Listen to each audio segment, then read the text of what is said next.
Hei, har du noen gang lurt på hvordan du skal ta gode portrettbilder når du står i elva med en fisk i håven som er fangsten i ditt liv? Og alt du har er en mobiltelefon som du ikke vil skjetne ut, og du har ingen kamerater som kan hjelpe deg å ta bilder. Jeg skal vise deg hvordan jeg gjør det når jeg er på tur. Jeg er ofte på tur alene og får ganske bra portrettbilder, mener jeg selv, med å bruke sportskamera. Actionkamera er ikke bare noe som fallskjermhoppere og syklister kan bruke for å fange spennende scener. Vi som går i elva eller er på fjellet, kan også dra nytte av et kamera som er veldig godt værbeskyttet, som tar egentlig veldig bra bilder i forhold til det behovet som vi har. Og mange har jo lyst til å ha flotte portretter av oss selv og fangsten. Så har du et actionkamera med deg på tur, så har du det verktøyet du trenger for å ta veldig gode portretter, og du har all verdens tid hvis du bruker timelapse-modus eller tidsintervall, som den heter på norsk. GoProen har enda ikke norsk meny, så jeg velger nå å bruke den engelske menyen. Og da er det timelapse som er greia. Du kan selvsagt bruke telefon. Telefon har mulighet til å ta selfier, men jeg tenker at det kameraet her har alle forutsetninger som mobilen ikke har. Du trenger ikke være redd for den. Det tåler vann, det tar veldig bra bilder, og ikke minst så kan du ta selfier i 2 timer uten at du tar i kamera. Og det tenker jeg er veldig bra. Mange er heller ikke klar over hvor bra de innebygde redigeringsprogrammene er i telefonene som de har. Det er veldig enkelt å få veldig bra beskjæring, øke kontrast, justere lysstyrke på standardprogrammene som mobiler leveres med. Og da kan du med enkle grep gjøre bildene dine veldig mye bedre. Du vil legge det ut på sosiale medier. Det er kanskje bedre å legge det der enn å bare gjemme det bort på mobilen og kun vise det til den ene eller de 2 kompisene vi har, så orsker å se på uendelig med bilder av fisk mellom 1 og 3 kilo. Så i denne filmen så tenkte jeg skulle vise deg hvordan jeg bruker sportskamera for å ta selvportrett, hvordan jeg overfører det til telefon, hvordan jeg gjør en veldig enkel redigering, men også hvordan jeg stiller inn selve GoProen for å få tatt de portrettene som jeg ønsker.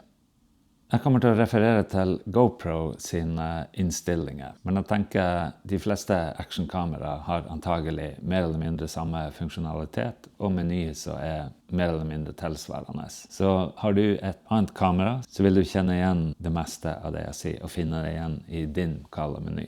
Om du liker filmen eller har konstruktive kommentarer som kan hjelpe andre til å ta sånne her type bilder, så legg gjerne inn en kommentar i kommentarfeltet. For å få til å bruke et actionkamera som portrettkamera, så trenger man et stativ. Man kan bruke mange forskjellige slags stativ. Det jeg foretrekker å bære med meg er en sånn tripod med sånn flerkulebein, som gjør at du kan faktisk veldig fort justere tripoden til å stå på veldig ustøtt underlag. For eksempel sånn som her i elva, på en stein. Det er 2 portretter jeg tenker er interessant for oss. Spesielt det ene, det er jo veldig enkelt. Det er et rolig bilde, hvor når vi har fisken i håven, kan sette opp kamera, og så kan vi lage det bildet vi selv ønsker å se på etterpå. Hvis du bare skal ta et vanlig portrett av deg selv og fangsten, så tenker jeg at hvis du har en håv i tillegg til det her, så har du de verktøyene du trenger. For med en gang du får håva fisken, så har du egentlig all verdens tid til å ta de bildene du ønsker.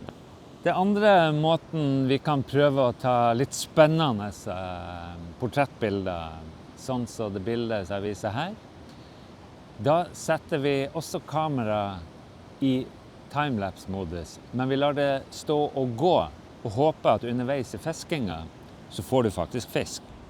Når du skal ta et portrettbilde av deg selv og fangsten, så monterer du kamera på tripoden, setter den på stein på bredden, så stiller du den inn i selfie-modus. Da begynner kameraet å ta bildet, Og vi skal ha en innstilling, i alle fall bruker jeg å ha en innstilling på 1 sekund per bilde. Det vil si at da tar kamera et bilde hvert sekund, og du får garantert flere bilder som er flott. Nå står jeg i elva. Nå skal jeg ut og sette GoProen for å ta et portrett i en actionsituasjon. Da skal jeg bruke en stein som er bak her, og da skal jeg sette kamera på den. Så skal jeg stå cirka i området hvor vi står nå og fiske. Når jeg nå får fisk, hvis jeg får det, så må jeg få ledet den inn mellom meg selv og kamera.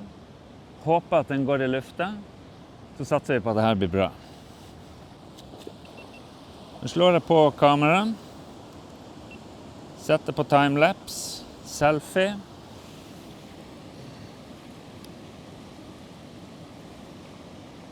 Så ser jeg på skjermen foran at jeg har ting i fokus, og der begynner den å ta bilde.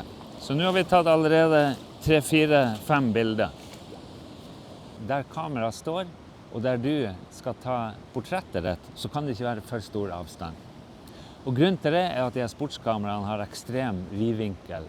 Ja, du kan få bein horisont, men det er likevel ikke en portrettlinse. Den er veldig vidvinklet. Så du må stå maks 3-4 meter unna kamera og få fisken mellom kamera og deg for at dette skal bli vellykket. Så det krever litt innsats. Men det er ikke umulig, og resultatet kan være spennende. Det som er fint med å gjøre ting på den måten her, er jo at det koster ingenting å fremkalle de her bildene.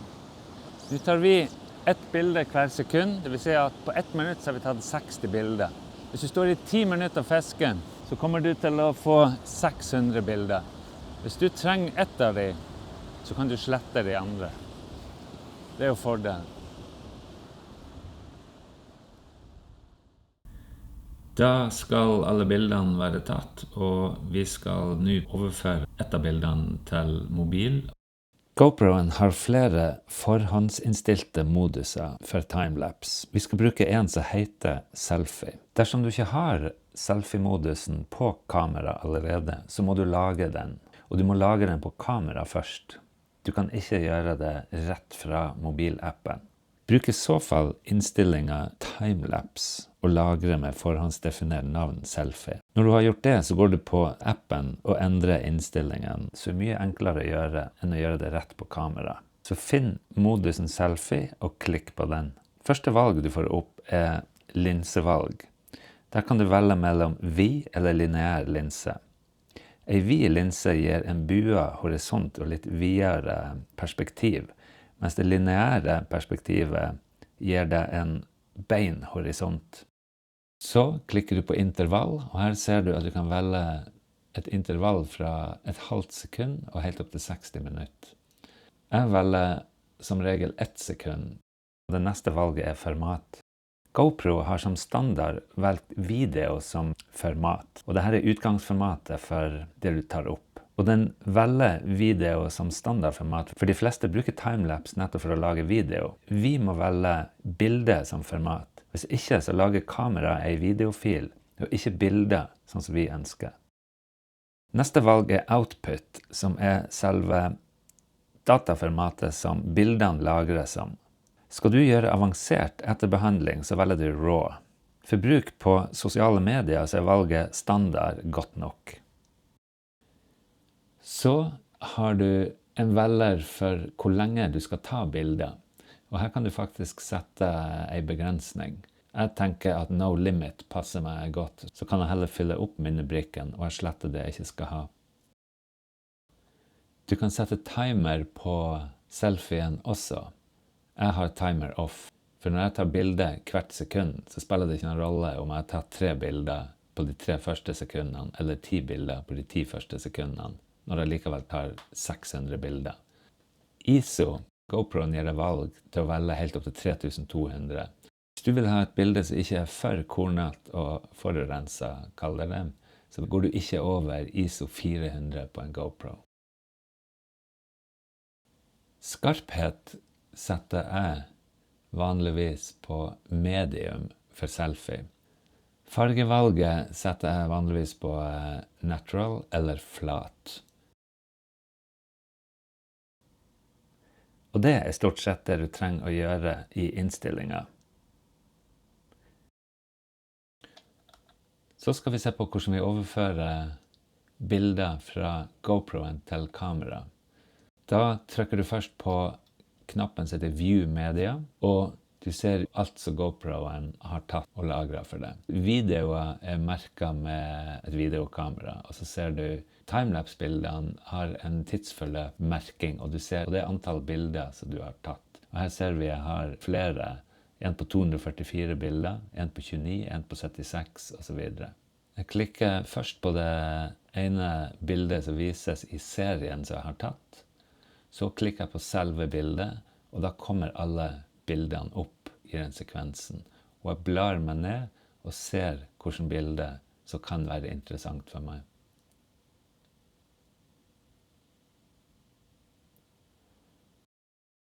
Så ser jeg gjennom de bildene som jeg ønsker meg. Noen bilder har ørreten kjeften åpen for eksempel. Andre bilder så ser jeg på ørreten og ikke i kamera.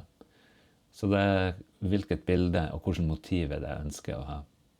Jeg klikker på symbolet i nedre venstre hjørne, og bildet overføres da fra kamera til telefonen. Og den lagrer den i appen sin mediafolder. Han har ikke laget han enda på telefonen sin mediafolder. Vær klar over det. Så derfor må jeg trykke på mediafolderen, og da finner jeg det bildet som jeg nettopp har lastet ned. Jeg klikker på det. Og for å overføre det til telefonen, så går jeg opp i høyre hjørne, der det står Save to Phone. Klikker på den. Og da overfører jeg bildet til bildeappen på iPhonen min. Dette er litt knevlete, men det er sånn det her fungerer. Hvis du greier å følge de håndgrepene her, så får du bildet over. Klikk på bildeappen og finn bildet som vi nettopp har overført. Klikk på glidebrytersymbolet, og du kommer inn i justermenyen. Her kan du justere de innstillingene som du har behov for. Ofte er det snakk om lysstyrke eller eksponering, justering av skyggepartier og kontrast. Prøv deg frem med de innstillingene som du selv ønsker. Du ødelegger ikke bildet, og du kan når som helst tilbakestille til originalt. Å justere bildet kan være særdeles viktig hvis du ikke har tenkt på om du fotograferer i motlys, om det er veldig sterke kontraster ute med sol på himmelen, eller om det er flatt lys som på en overskyet dag. Så dette er virkelig et godt verktøy for å få bedre bilder. Velg knappen beskjære for å endre utsnittet på bildet, eller rotere bildet hvis horisonten er skjev. Beskjær bildet til det formatet du ønsker, enten frittstående eller låst i et forhåndsbestemt format. Instagram, for eksempel, ønsker 4-5 stående format, eller kvadratisk format. Nå kan du laste opp bildet til eksempelvis Instagram. Så ta med deg kamera neste gang du er på tur, så slipper du å være avhengig av å bruke mobilen. Du må uansett ha stativ til mobilen, men der er det også begrenset til 3 eller 10 sekunds forsinkelse når du skal ta et bilde med stativ. Lykke til!